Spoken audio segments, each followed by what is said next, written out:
Signed into law last year, the American Rescue Plan is one of the largest stimulus bills in U.S. history. At nearly $2 trillion, the American Rescue Plan Act, also known as ARPA, provided cities and school districts with an unprecedented one-time infusion of cash.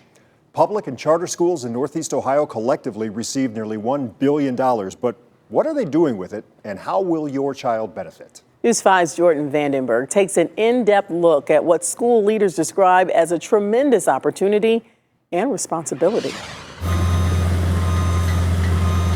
Going back to school is both a marathon and a sprint. And at Canton's Crenshaw Middle School, new spaces will soon become new opportunities. What else can we do that will create a lasting support for our students long after these dollars go away? So we looked at some of our facilities and said, where did we struggle? Superintendent Jeffrey Talbert joined Canton City Schools in 2020 during the throes of the pandemic and has helped guide the district on how to best spend its $63 million in ARPA money. $11 million will fund the construction of new additions at its 2 intermediary schools. Crenshaw will receive a new gym that will complement a soon-to-be-complete expansion for its career and tech education offerings. But perhaps what's most important is the community space that it will create. We have a side of town that lost its community center many years ago and hasn't been able to fill that void within that community. For that to become a community center where parents and students can access healthcare, dentistry, mental health services, all that, so we can be a one-stop shop community center. How a district opts to spend its rescue plan money often depends on the district's unique needs. In Cleveland, a large portion of the district's funding in the short term is broadly devoted to getting students caught up.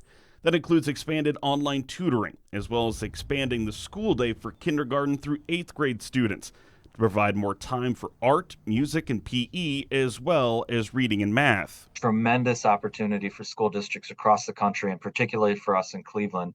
I do say there's some advocacy work to do to extend the length of spend time. We don't want to spend just for the spend's sake. Under the American Rescue Plan, schools have to spend the money by September 2024, or they run the risk of losing it.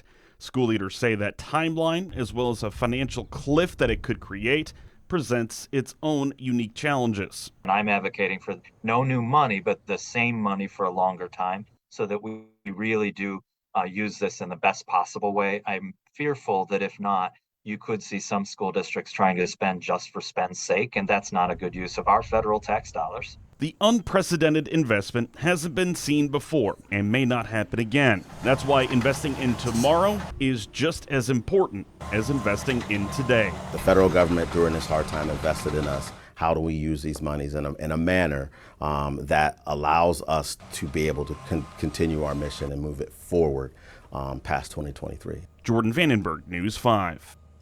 Now, do you want to know how much federal funding your schools are getting and what they plan to do with it? Well, we've got that info on our website. It's news5cleveland.com, and also you can check our News 5 app.